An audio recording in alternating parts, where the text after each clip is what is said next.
এই দেখো গোপু সোনাদের স্নান হয়ে গেল। উরি বাবা রে, কি শীত রে। দেখো গোপু সোনাদের স্নান হয়ে গেল।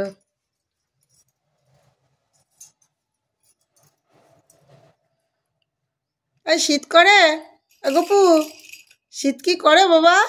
ওই দেখো গোপু সোনাদের যে স্নান করানো হয়, যে জলটা, সেই জলটা শান্তির জল। সেটা যদি তুমি সারা গায়ে মাথায় মেখে নাও ভালোই হবে।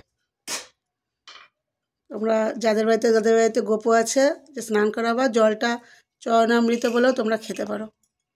এটা আমাদের বাড়িতে সবাই মোটামুটি এটা গায়ে মাথায় মাখে এবং চরণামৃত বলে খাওয়া হয়।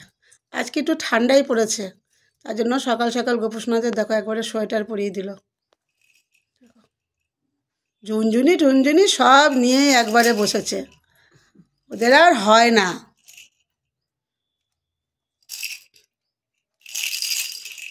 তাড়াতাড়ি করো। ওই দেখো ওই জন্য আবার শীত করে। ওই দেখো আরেকজন রয়েছে, ওই দেখো।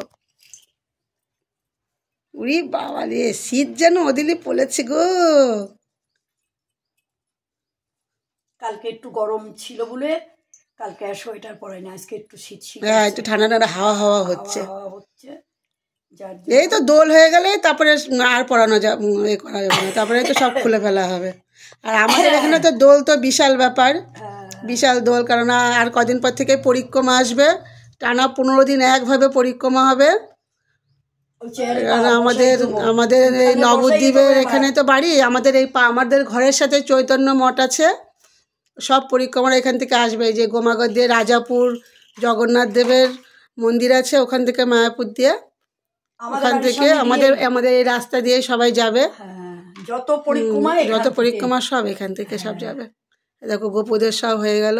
তোমাদের সবার আমন্ত্রণ থাকলো, তোমরা সবাই পরিক্রমায় আসো, পূর্ণ করো। কিন্তু আমরা যেতে পারি না। সে বলে না যে ঘরের সামনে কি ট্রেন ধরতে গিয়ে কী ফেল হয়, কি বলে যেন, সে আমাদের বাড়ির কাছে গাড়ি ফেল। হ্যাঁ, আর আমাদেরও তাই। আমাদের ঘরের সঙ্গে মায়াপুর, ঘরের সঙ্গে সব কিছু। আমরা বেরোতে পারি না, আমরা যেতেও পারি না। আর কত দূর থেকে লোক এসে, কোথায় আমেরিকা লন্ডন থেকে লোক এসেও পরিক্রমা করে চলে যাচ্ছে। আর দেখো গোপুরা পুরো রেডি হয়ে গেল। দেখো উলিয়ে বাবা লে, ও গোপুর চুল খুলে দাও দাও দাও, তাড়াতাড়ি দাও। আর দেখো দুটো গোপু, এটা হচ্ছে বৃন্দাবনের গোপু, আর এটা হচ্ছে আমাদের নবদ্বীপের গোপু। এবার মা ভোগ লাগাবে। ভোগ দেওয়া হয়ে গেলে, আজকে একটু দেরি হয়ে গেল গো, দেরি হয়ে গেল। আমার মা নিজেরা একা রাতে সব কিছু করতে হচ্ছে, ভাই বউ বাড়িতে নেই, তাই একটু দেরি হয়ে গেছে। আমাদের কার কার বাড়িতে গোপু সোনা আছে একটু কমেন্টে জানিও। আর যেটা বললাম, গোপু সোনাকে স্নান করিয়ে গোপু সোনার যে স্নানের জল তোমরা চরণামৃত বলে খেতে পারো, কোনো অসুবিধা নেই।